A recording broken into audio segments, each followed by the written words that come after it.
Assalamu alaikum dear students, hope all of you are doing well. It's our lecture number 5 for class 5 and the topic is nerves. In today's lecture we are going to study about the structure and function of the nerves, and also we are going to study about the types of the nerves and where they are found. So let us start our today's topic.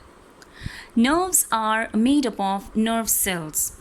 What are nerve cells? It has been explained earlier that nerve cells are also called neurons, and the brain and the spinal cord is made up of these nerve cells.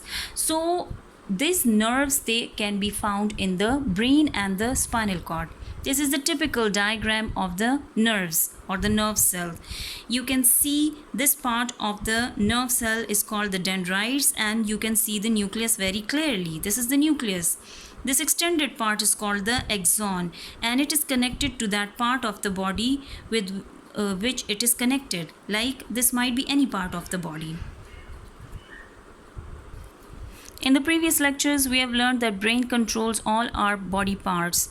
Now, how these are controlled, like our legs, our hands, our abdominal area, they are quite far away from our brain. But these are controlled by these connections, and these connections are called the nerves. They connect the brain with the rest of the parts of the body. Types of nerves. We are having two types of nerves depending upon what kind of functions they are performing. So according to their function, there are two types of nerves. One is called the sensory nerves and another one is called the motor nerves. Sensory nerves, as its name indicate, that they have been derived from the word senses. So these sensory nerves, they are very much related to the five senses of our body. All of you, we know that we are having five senses: vision, hearing, tasting, smelling, touch, and all of these, they must be detected by special organs. They are called the sensory organs. So the sensory nerves are those nerves which carry the signals from the sense organs to the brain, like those nerves which connect your eyes to the brain, which connect your ears to the brain, tongue to the brain, nose to the brain, and your skin to the brain. They're called the sensory nerves. It is true that our eyes makes us able to differentiate between different colors. Our ears help us in hearing. Our tongue helps us in tasting various foods, and similarly the smell, the nose and the skin. So they all perform their own function, but it is our brain which let us know that what kind of color we are seeing, what kind of voice we are hearing, what kind of food we are tasting, what kind of smell we are smelling, and what kind of thing we are touching. So it is our brain, and which nerves let us know us about all these senses. Those nerves are called the sensory nerves.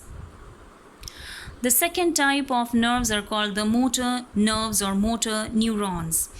You can see in the diagram, this nerve has been shown and it is connected with the muscles. So motor neurons or motor nerves are those kind of nerves which are connected to the muscles and glands. Let me tell you about the muscle first, then we'll go into the details of the glands.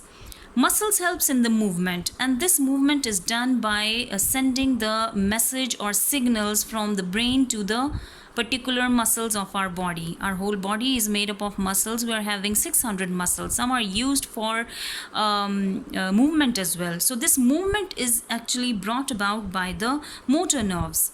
Now there is another word, the gland. This word is quite new for you people.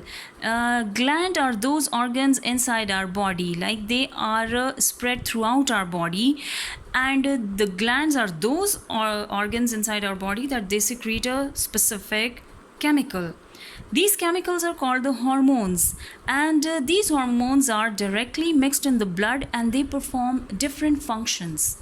This is how your nervous system looks like. You can see the pink lines, and these lines indicate the nerves.